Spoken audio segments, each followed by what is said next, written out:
Lo mejor del trigo. Conduce Lourdes Bravo de Villar.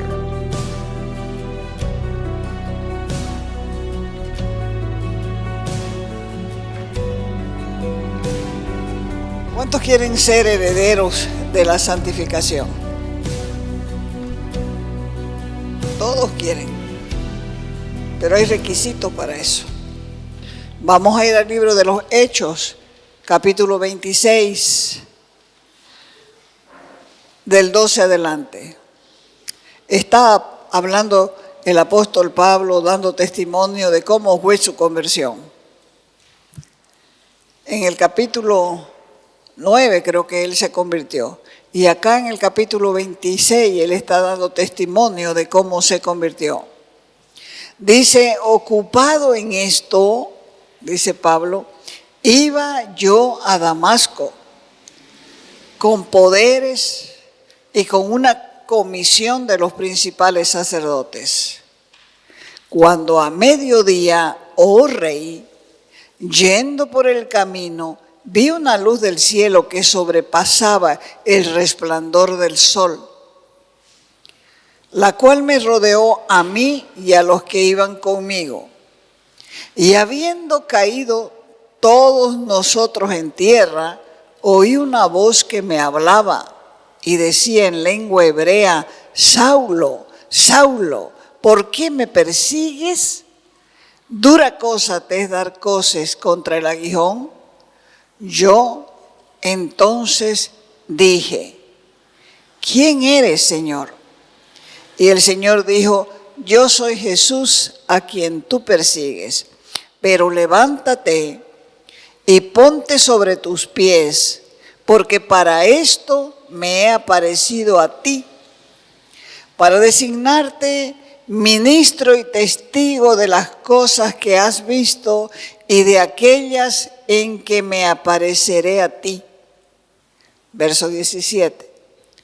Librándote de tu pueblo y de los gentiles a quienes ahora te envío, para que abras sus ojos a fin de que se conviertan de las tinieblas a la luz y de la potestad de Satanás a Dios, para que reciban por la fe que es en mí, ¿qué? Perdón de pecados y herencia entre los santificados. La herencia es una recompensa espiritual llena de bendición que reciben aquellos que han sido apartados para Dios y se convierten posteriormente en parte de su pueblo. Esta herencia se obtiene solo a través de la fe en Jesucristo, a través del nuevo nacimiento y como resultado de pedir perdón por nuestros pecados y como resultado de desarrollar una nueva relación con Dios. Jesucristo y la conversión resulta en el perdón de los pecados y una nueva relación. Pero estas palabras por poco las repite todo el mundo. Por poco me dan el trabajo. Pero había otro que tenía mejor currículum y se lo dieron al otro. Por poco me saqué la lotería. Pero la verdad es que no se sacó nada. Le faltaban los números para sacarse la lotería. Por poco nos casamos. Pero la verdad es que no se casaron. Estas palabras por poco se usan para mostrar la frustración de no haber alcanzado algo. Están mostrando la insatisfacción de que algo no sucedió. Herodes Agripa y Berenice llegaron a Cesarea para visitar a Festo, el gobernador romano de Judea. Lo hicieron después de que Festo asumiera el cargo y posiblemente para conocer el caso de Pablo, a quien Festo había encarcelado.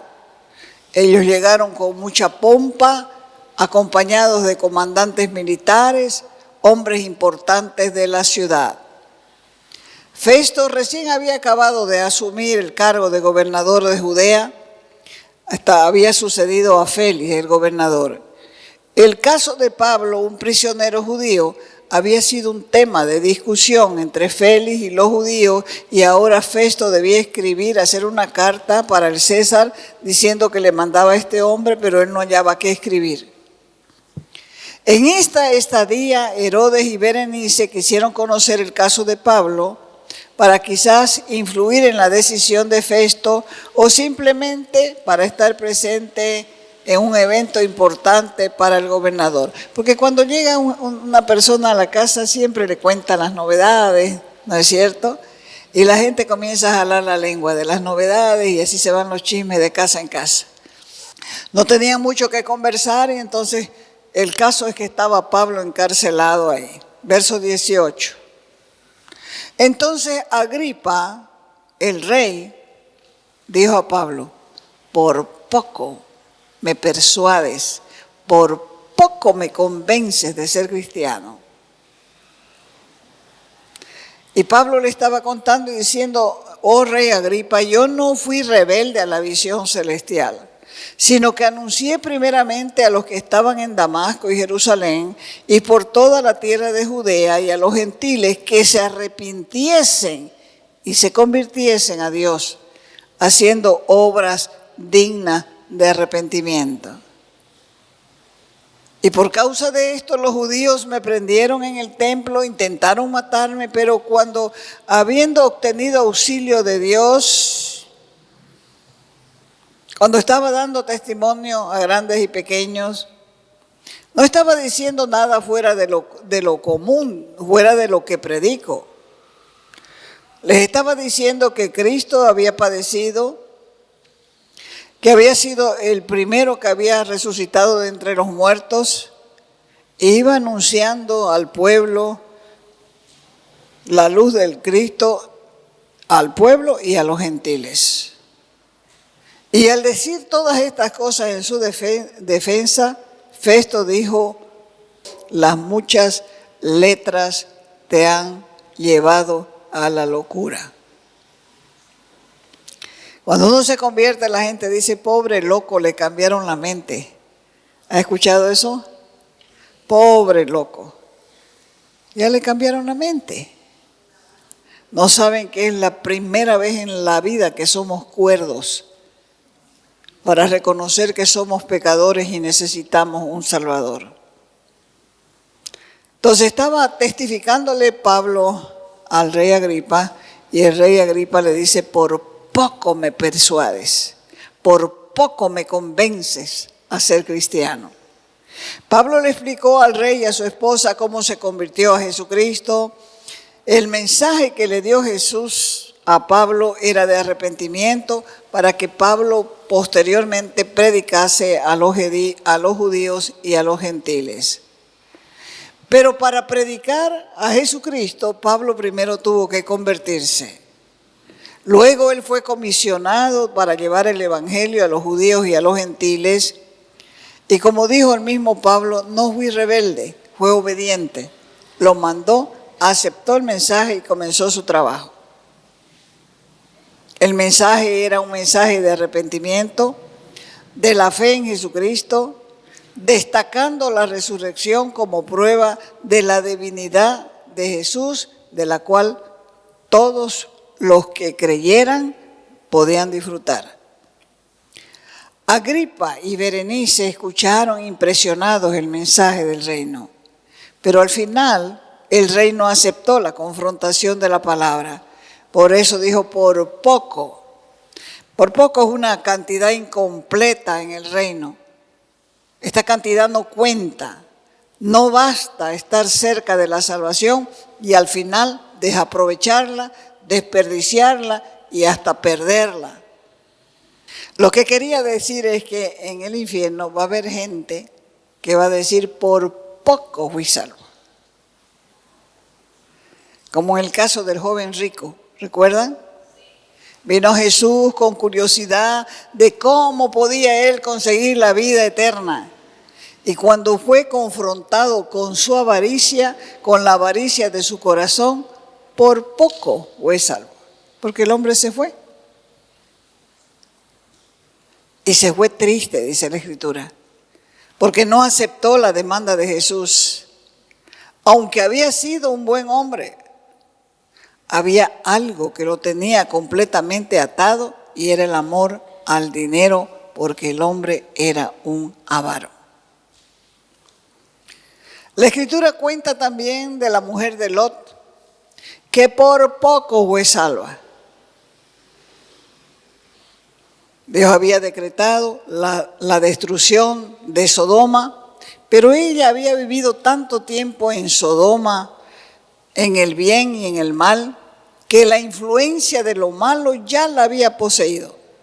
Por eso, en vez de escapar por su vida obedientemente, sin mirar atrás, ella miró atrás y quedó petrificada como una estatua de sal, porque nadie puede ser salvo por poco, por creer un poco. Lo mismo pasó con Félix el gobernador. Escuchaba al Pablo, él mismo no lo hallaba culpable de nada. Por eso es que no tenía nada que escribir a César acerca del por qué estaba Pablo preso. Por poco también pudo ser salvo y no lo fue. Y después le toca el turno al rey Agripa, quien escuchó junto con su esposa Berenice y escucharon de buena gana, porque el rey Agripa conocía la ley judía, pero para él los goces temporales, los goces transitorios y pasajeros eran su mayor placer. También por poco se convence, se persuade, se decide de ser cristiano. Por poco pasa de muerte a vida, con el testimonio que le estaba dando Pablo de su propia vida. El consejo es: no vivan por poco. No sean poco cristianos y poco paganos. Aprendamos todos a tomar la decisión correcta y ser de los de verdad, porque el mundo está cansado de los de mentira, de los falsos cristianos, de los que brincan y brincan, pero solamente brincan. Está asqueado el mundo de esas cosas.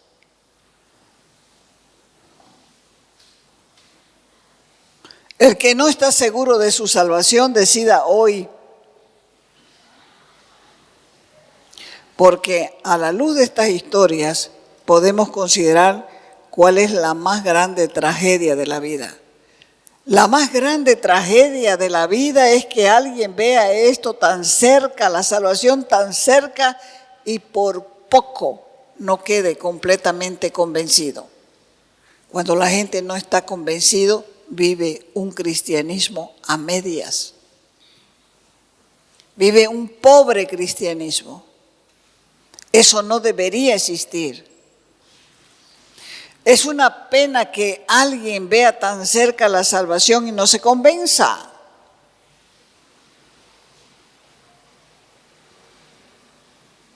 Por eso dice la Escritura en el verso 17, cuando ellos vinieron acá, no perdí tiempo, sino que al día siguiente, estaba hablando Félix, ocupé mi asiento en el tribunal y me mandé traer a este hombre. Ese era Festo, porque ya Félix se había ido.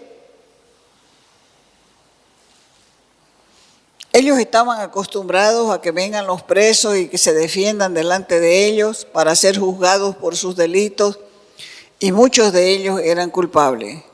Pero ahora que había mandado traer a Pablo el reo, veía claramente que con este hombre había una gran diferencia. Por más que Festo lo examinó, primero Félix lo recibió y lo dejó ahí, Festo lo examinó a Pablo, como lo hizo Pilato con Jesucristo, y no encontró falta alguna para condenarle. Aunque los acusadores traían muchas pruebas y argumentos, ninguna de esas pruebas y argumentos fueron probadas. Este gobernador estaba bien informado de cuáles serían los cargos que podía imputar atribuir o inculpar al prisionero. Pero en el caso de Pablo, ninguno de los cargos que habían presentado aplicaba a su vida. Verso 18, 25, 18. Dice que los que se presentaron para acusarlo no alegaron contra suya ninguno de los delitos que yo había pensado. El testimonio de Pablo era una evidencia que exigía un veredicto. Un buen testimonio es la prueba más concluyente que el Evangelio tiene poder. Los hombres podrán burlarse del trabajo que hacemos, podrán cuestionar la doctrina, podrán cuestionar la práctica de nuestra fe, podrán también inventarse mentiras del por qué hacemos algunas cosas, pero nunca podrán negar la eficacia del Evangelio cuando ven una vida completamente transformada. Comentando Festo con el rey Agripa, que había llegado de visita sobre este caso, le dijo a Festo: yo también quisiera escucharlo. Esto sucedió antes de que Pablo testificara. Yo también deseo escucharlo. Yo quiero oír a este hombre. Y Festo le contestó: mañana lo oirás. Definitivamente Pablo era el hombre del momento. Así como algunos querían matarlo porque lo odiaban, otros estaban interesados en escucharlo, ver su carácter y su pasión por el Evangelio que él mismo predicaba. Pudo ser tratado como un sedicioso, como una plaga, pero sus acciones decían todo lo contrario. Y ahora era el rey Agripa, el que quería verle. ¿Quién era este hombre que quería ver al apóstol Pablo? Su bisabuelo de este hombre era el rey Herodes el Grande, el que había buscado a Jesús en Belén para matarlo. ¿No lo encontró? Ese era su bisabuelo. Su abuelo Herodes Agripa había asesinado a Juan Bautista. Su padre continuó con la tradición de sus antecesores. Herodes, el hijo, había mandado matar a Jacobo e intentó matar a Pedro. ¿Ve la herencia generacional? ¿Qué podría esperar Pablo de este hombre, descendiente de una familia tan sanguinaria como lo fue la de Herodes? Y por si fuera poco, Agripa, estaba casado con su hermana. Berenice, la reina, era hermana del rey Agripa. 25-23. Al día siguiente, Agripa y Berenice llegaron y entraron con gran solemnidad en la sala, junto con los jefes militares y los principales señores de la ciudad, y Festo mandó que le llevaran a Pablo. Había un derroche de lujo, se presentaron al día siguiente para escuchar a Pablo, donde entró Pablo como un judío pequeño, petizo, fabricante de tiendas, con las manos encadenadas, y desde el momento que comenzó a hablar, dominó la escena delante del ambiente. Habían hombres poderosos, pero cuando alguien tiene a Cristo en su corazón y Él dirige su vida, tiene el secreto del poder. ¿A quién temerá entonces? Aquí hay una prueba irrefutable después de la exposición de Pablo. Verso 31. Se fueron aparte después que Pablo testificó y ellos no hallaban de qué acusarlo, se fueron aparte a hablar del asunto, dice. Decían entre sí: este hombre no ha hecho nada que merezca la muerte, ni siquiera debe estar en la cárcel. ¡Qué reconocimiento! ¿Qué veredicto dio el rey y todos los principales hombres de la ciudad? Ya había dicho lo mismo Festo, no encuentro de qué acusarle, no sé qué voy a escribir al emperador. Verso 25, a mí, dijo él, me parece que no ha hecho nada que la merezca la muerte. Pero sin embargo, como él mismo ha pedido ser juzgado por su majestad, el emperador, he decidido enviárselo. Pablo en ese momento había sido pesado en balanza y en todo lo que él habló fue hallado fiel. Y hay algo aquí que agregar. Si un tribunal humano es capaz de fallar a favor del acusado debido al testimonio donde no se encuentran rasgos de culpabilidad, ¿cuánto más será estar delante del tribunal de Cristo, donde el Señor mismo diga, buen siervo fiel, sobre poco has sido fiel, sobre mucho te pondré? O diga, no te conozco, apártate de mí, hacedor de maldad. ¿Cuál de las dos quiere?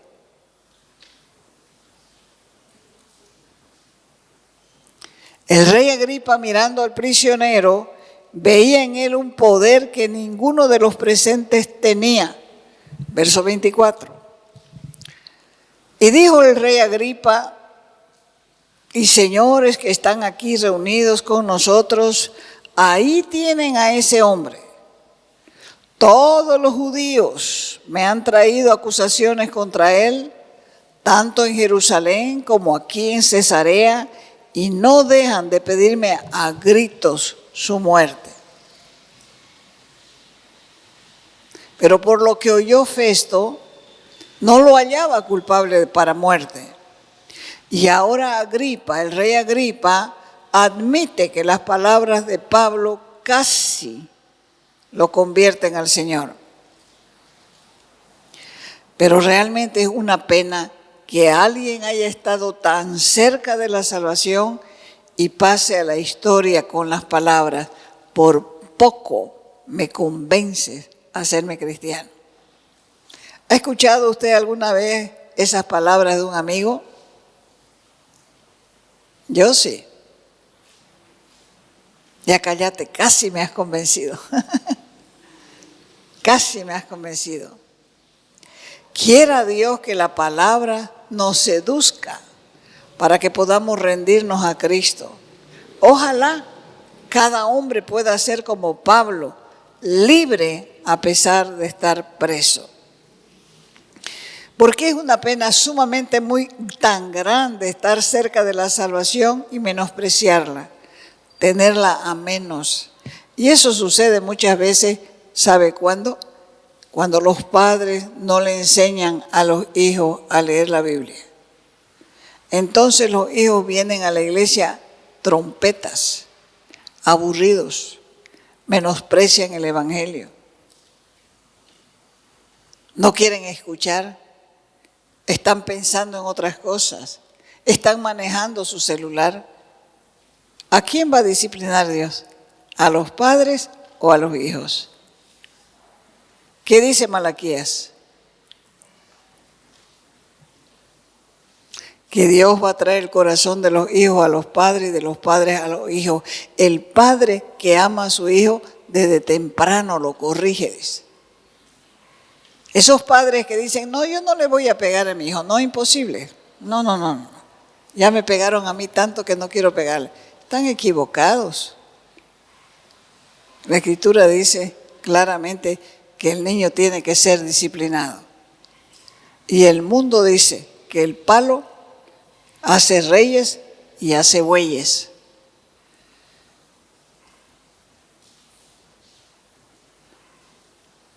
Por poco me persuades de ser cristiano. Él había sido comisionado para ayudar a los hombres, para que se abrieran los ojos espirituales, porque normalmente venimos al Señor ciegos espirituales. Hemos vivido tanto tiempo en un mundo sin Él que estamos ciegos a la verdad. Y al estar ciegos de la verdad, estamos lejos de la gracia. Entonces Pablo le dijo, vos vení, hijo, vos vas a predicar el evangelio para que les resplandezca la luz del evangelio de Cristo. No solamente vas a ir a tu pueblo, vas a ir también a los gentiles. Porque el llamado que te estoy haciendo es para las dos clases de personas que forman la iglesia, judíos y gentiles. Quiero que vayas a todos los hombres, inclusive al rey, para que volvieran la vista de las cosas terrenales a las celestiales. Hay predicadores que Dios los ha mandado a hablarles a presidentes, a reyes, a gobernadores, a gente importante. Uno de esos es Motesi. ¿Recuerdan Motesi, el evangelista? Dios le dio ese llamado de que él pueda hablarle a gente importante. Y ese llamado también lo tenía Billy Graham. A Billy Graham lo llamaban, al Estado lo llamaba para que le ore. Y según los comentarios, dicen que la última vez que lo invitaron a Billy Graham, ya viejito, dijo, voy a comprarme un terno bien para ir al gobierno, porque él tenía que orar. Se compró un terno elegante y dijo, este es mi terno, lo he comprado por dos motivos. Uno, para ir a orar por las autoridades de la nación. Y dos, para que se use el mismo terno cuando yo parta.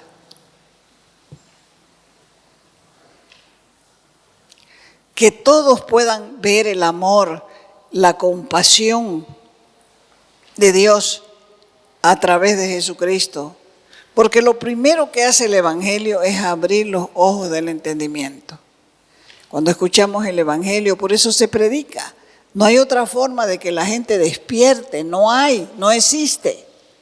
No es con un balde de agua fría que la gente despierta, es con la predicación del Evangelio. Porque Jesús vino al mundo precisamente para que la gente se convierta de las tinieblas a la luz.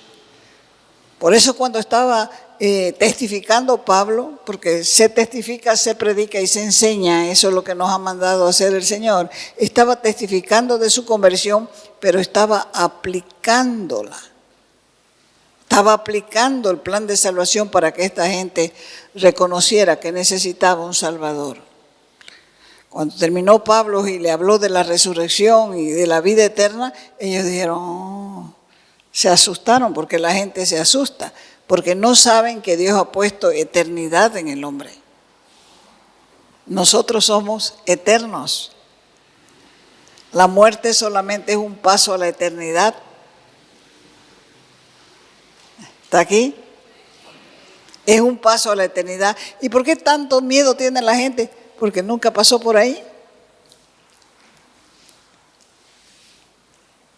Tiene miedo porque nunca pasó por ahí.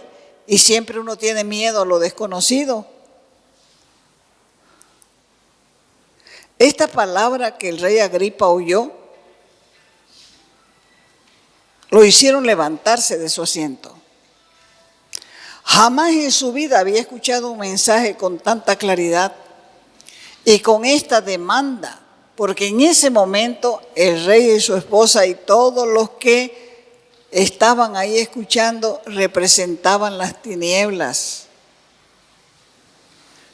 ¿Por qué la palabra tinieblas? Porque las tinieblas describen la ignorancia, la idolatría, las supersticiones, la vanidad y el poder humano, mostrando una fuerte resistencia a la palabra, y eso es parte de las tinieblas.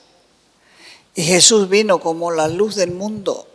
Por lo tanto, la vida sin Él está mal orientada. Agripa tuvo en presencia de la luz, como quiera que haya sido, y debido a su reacción a la luz que penetró su vida, se levantó. Y al final le dio la espalda a la verdad. ¡Ay, Pablo! Las muchas palabras, dijo Festo, están vuelto loco. Y el rey dijo, por poco me convence de hacerme cristiano. Te invitamos a nuestras reuniones los días viernes y sábado a las 6 de la tarde.